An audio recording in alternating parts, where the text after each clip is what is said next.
प्राचीन काल में एक संत दूसरे गांव जाने के क्रम में अपने शिष्य के साथ एक गांव में कुछ दिनों के लिए रुक जाते हैं।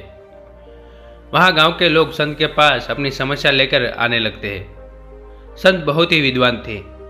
वे अपनी बुद्धि से सभी परेशानियों को दूर करने के रास्ते बता देते थे। कुछ ही दिनों में संत की प्रसिद्धि पूरे क्षेत्र में फैल गई।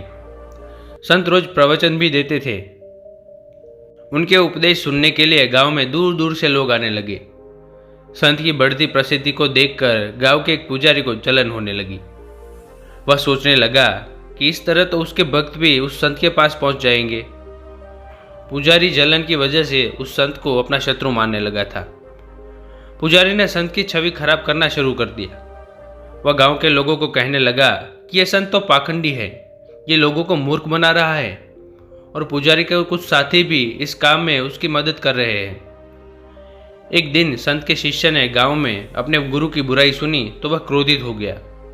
शिष्य तुरंत ही गुरु के पास पहुंच गया और गांव में हो रही बुराई के बारे में बताया। संत ने शिष्य की बात सुनी और कहा कि हमें इन बातों पर ध्यान नहीं देना चाहिए। अगर हम उस पंडित से वाद विवाद करते हैं तो भी ये बातें चलती ही रहेंगी।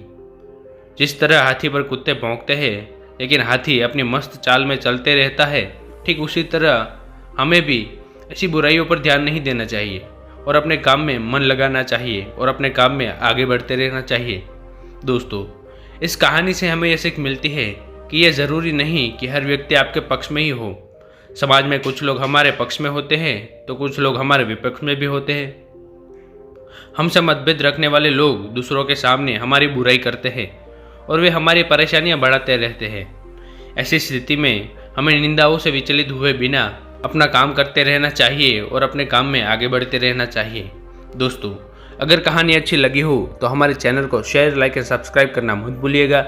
और मिलते हैं ऐसी ही मोटिवेशनल स्टोरी के साथ अगली वीडियो में, और तब तक के लिए गुड लक।